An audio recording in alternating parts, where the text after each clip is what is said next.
नमस्कार, मैं श्वेता और आप देख रहे हैं न्यूज फॉर्नेशन। लोकसभा का बजट सत्र चल रहा है और सत्र के दौरान पूर्णिया सांसद पप्पू यादव भी लगातार बोलते हुए सदन में नजर आ रहे हैं और पूर्णिया के लिए केंद्र सरकार के सामने बड़ी मांग करते हुए भी नजर आ रहे हैं। ऐसे में सदन खत्म होने के बाद पूर्णिया के सांसद पप्पू यादव रेल मंत्री अश्विनी वैष्णव से मुलाकात करते हैं और मुलाकात करके उनसे कुछ बातें करते हुए नजर आते हैं।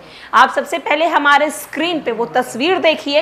पप्पू यादव अश्विनी वैष्णव से बात कर रहे हैं और बातचीत के दौरान उन्होंने क्या कुछ कहा है ये भी हम आपको बताते हैं। दरअसल आपको बता दें कि पप्पू यादव का कहना है कि जैसे हमारे यहाँ पूर्णिया जंक्शन, पूर्णिया कोट, बनमनखी और मुरलीगंज, मधेपुरा और उधर का कस्बा है जो जोगनबनी से चलने वाली ट्रेन में है, जो जोगबनी से चलने वाली ट्रेन है, उन्हें आप उस पर जो है वो बातें मैं कह रहा हूँ महोदय। जहां एक तरफ जनरल डिब्बे बनाने की ज्यादा जरूरत है, हमारे यहाँ से 2.25 करोड़ मजदूर बाहर जाते हैं, उनके लिए कोई सुविधा उपलब्ध नहीं है।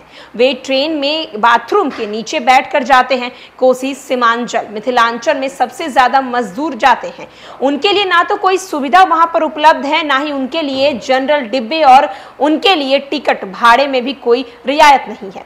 अब सही ढंग से टिकट का किराया भी नहीं जुटा पाते हैं, इसीलिए एसी कोच की जगह जनरल डिब्बे को बढ़ाने की ज्यादा जरूरत है।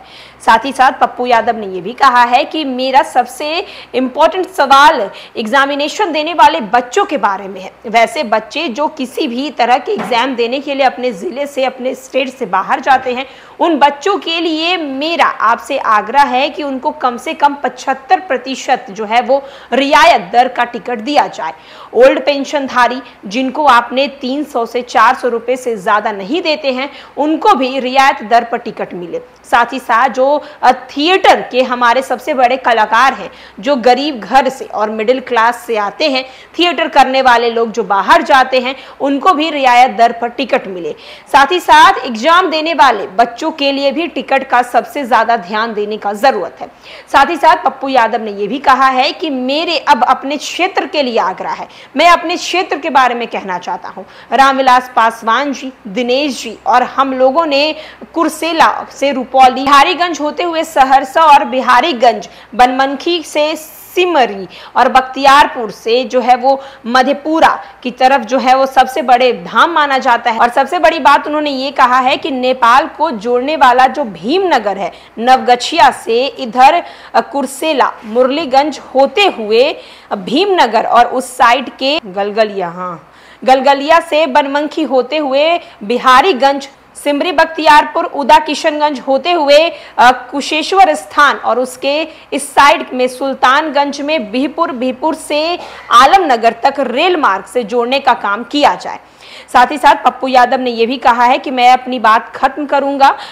मनिहारी और साहिबगंज के बीच पुल बन रहा है, लेकिन मनिहारी जो मुख्य रूप से कटिहार और पूर्णिया को जोड़ता है, उसके लिए कोई व्यवस्था नहीं है।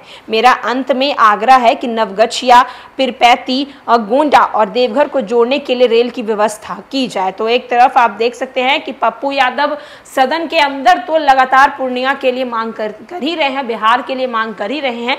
अब सदन के बाहर भी निकल के रेल मंत्री अश्विनी वैष्णव से ये सारी बातें कह रहे हैं। दरअसल पप्पू यादव लगातार सदन के भीतर जो है पूर्णिया को लेकर जो है बड़ी मांग केंद्र सरकार के सामने रख रहे हैं और अब दूसरी तरफ पप्पू यादव सदन के बाहर अश्विनी वैष्णव से मिलते हैं, उनसे बातचीत करते हैं और बातचीत करने के बाद ये लेटर जो है वो जारी करते हैं। फिलहाल के लिए इस अपडेट में इतना ही।